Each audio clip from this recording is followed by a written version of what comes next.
Une centaine de kilowatts de son, 2000 spectateurs au plus fort du week-end. Voici la version clandestine du festival techno organisé depuis 6 ans en Loire-Atlantique. Des passionnés qui n'ont pas hésité à braver l'interdiction de la préfecture. Aujourd'hui, ils plaident leur bonne volonté. Même dans la dernière semaine où nous, on a retrouvé un autre terrain avec l'accord d'un propriétaire et d'un maire qui a été refusé aussi.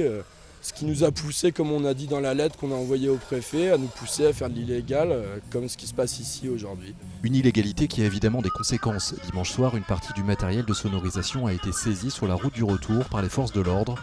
Ce matin, plusieurs agriculteurs ont déposé plainte à la gendarmerie. Les festivaliers avaient pourtant pris soin de ne laisser aucun souvenir dans leur passage.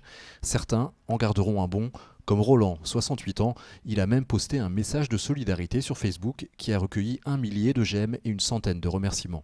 Oui, je suis allé au festival techno, j'ai regardé un petit peu.